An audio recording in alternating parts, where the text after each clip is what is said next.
Hello everyone, welcome to my video on all sorts of cardboard masks that I have made over the years. Now, as I basically just said, this will be a review of all the cardboard masks I made over the years, trip through memory lane for me. I suggest we kind of get started right now, starting off with the oldest one I could find, the white pumpkin from Minecraft Story Mode. This was made when I was very young, so it's not the best compared to some of the other ones over time. But it's honestly really all you can really expect. Just a square cardboard box covered in paper, and I believe I used markers. You see through the holes right here, which is very visible. Kind of. Yes, it's been a while since I've worn this. I don't know how it really looks. Yeah, there's that one. The first head that I've made, as far as I'm aware. It's not the best, but it's good enough. Next up, I think, will be my first Five Nights at Freddy's original character to be turned into a mask, Spring Bee. Now, I know he looks a little crappy here. I made him out of Pop-Tart boxes and the crappy tape, and he's seen much better days. He used to have a top hat, his snout used to be here. He's been a little crust. He looked a lot better, but I mean, it's good enough for my second full head, I guess, maybe, question mark. I'll put that there. Now I'm just gonna put these next few in a random order, because I do not know who came when. But I'm gonna put this axolotl head, which has been infamous. This is just a mask that I started making. It's seen better days, just like a lot of the other masks that you see here. Yeah, it was just gonna be a flat mask, nothing else, and it's seen much better days. Moving on to the next one, we have a finished cartoon cat mask. And by finished, I mean it can't be worn, but it's there. This is actually surprisingly still holding up to this day, but of course it's mostly like one piece of cardboard with other pieces of cardboard taped on. But it's still good nonetheless. The mouth looks a little weird. Moving on to the next one, we have Ozzy Ostrich and Willy's Wonderland. This is all that I could find that is recognizable of him. Yeah, he's a little worse for wear. I think Nick Hates got to him. But yeah, that is, a little broken. Now, the reason why he doesn't have a hole in the bottom of his head is because he used to have a neck when I first made him. And my head would go in there. And I'd have like this thing, like a wand or something that I used to move the mouth here to make him talk or whatever. Yeah, he's a little worse for wear now, but just gonna throw him off to the side. Next up, we have Sun from Five Nights at Freddy's Security Breach. He's still holding up. Yes, he's a little bit crushed, a little rounded at spots that he's not supposed to be. I find it fascinating how some masks look like from behind, but it's mostly the front that you want to see. You cannot see through this unless you have eyes that are so far apart. What was I doing with this? I don't know. Oops, sorry about that. Okay, next up, I think, is a good Toy Bonnie mask that I've made. This one's seen worse for wear. I mean, his eyelash is missing. It's actually right here. Used to be taped there, but it's not anymore. His ears are very floppy and very broken, as you can see.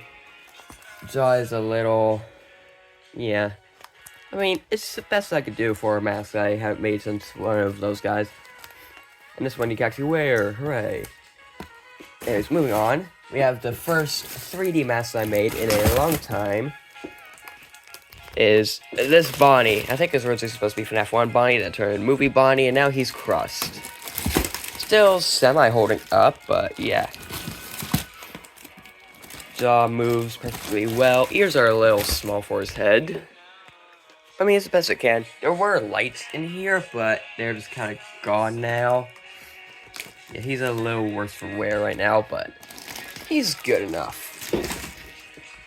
Then we have one of the ones that was going to be a full costume, my first full costume, which is the Yellow Rabbit from the Five Nights at Freddy's movie.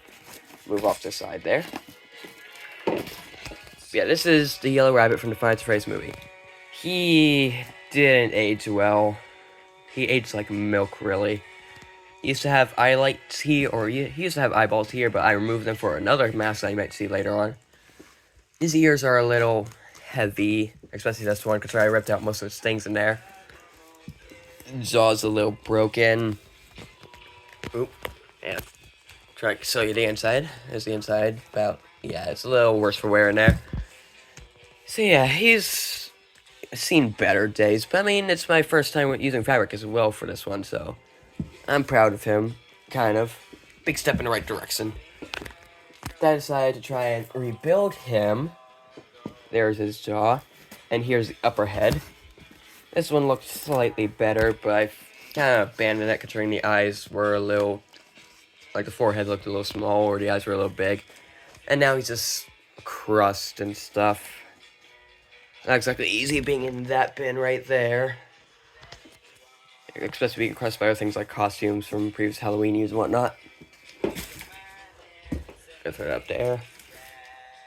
Then we got the next one, which technically there was a prop that I made before this, but here we have the next head, which is the Glamrock Bonnie head, which you might have seen in some, like in my profile pics, or in some of my not drawings, but in some photos of me before.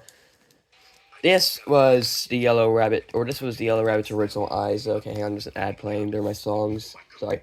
Anyways, these were the original Yellow Rabbit eyes. I took them out and put them on the Glamrock Bonnie. This is the first fully completed head, and it looks pretty good. Hair's pretty soft.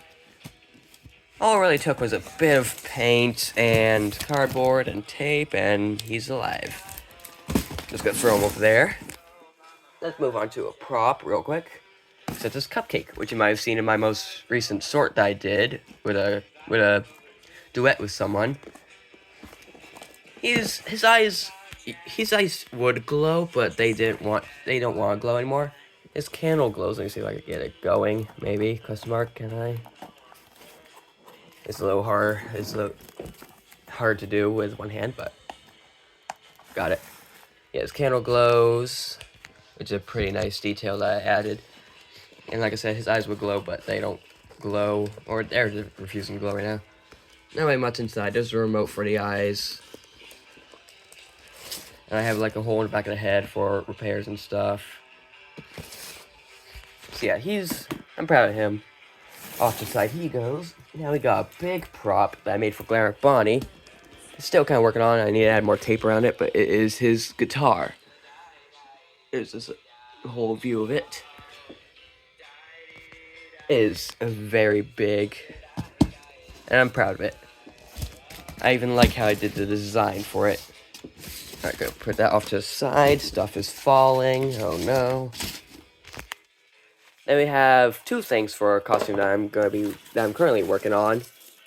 And that Glamrock Bonnie, by the way, is planned to be a full costume in the future. Anyways, here's one of the things, which is an axe.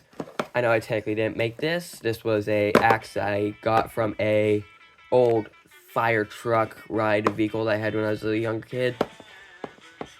But I basically added some cardboard along the back, so it's actually solid back there, because it used to be hollow back here.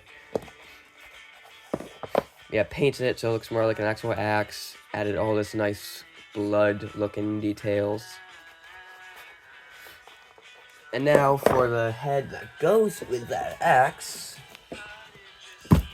Sam. This is the costume that I'm currently working on, which is my horror character from my book, House 21. This is Sam. He's basically I'll just give a little backstory on him when I'll sell him off. He was a guy who's like drunk driving down a road, very fast, swerving all over the place. Then he eventually kind of crashed into a barn silo. The entire front of the truck was destroyed to smithereens. And because that was like flat like a pancake, his face was all deformed and stuff. His nose was cut. His eyeballs were popped out of his sockets and caught by glass, same with the teeth. And moments later, a car got caught on fire. His guy blew up, and that's how he has a burnt look to him. But apparently, somehow, he isn't actually dead. So he's back alive, and he's out for blood for anyone who is on his death site now. He even killed the original owners of the farm because they were on his death site. It's a weird story, I know. I'm still working on it, trust me. Inside is kind of similar to my Rock Bonnie, but very easy. Lots of visibility, too. My most proudest costume so far, considering it looks very accurate to my drawings I do of him. Yeah, I'm going to be making more of this one, basically taking a gray shirt, making it look burnt and stuff, sending some pants and maybe some shoes, and some gloves, too. Yeah, that is about all that I have for my cardboard projects. Or at least cardboard costumes and stuff. I do have this cardboard project that I made over here, which is just kind of a Monster Jam arena that I painted. And that's about all I really have. So, I hope you guys like this video. And I'm not going to ask anyone to subscribe. You can do what you want. If you enjoy the content, go right ahead. I'm probably not going to care either way, honestly. But I will be grateful for you guys supporting me. Anyways, have a great day, unless you deserve a bad one, and I'll see y'all in the next whatever I do.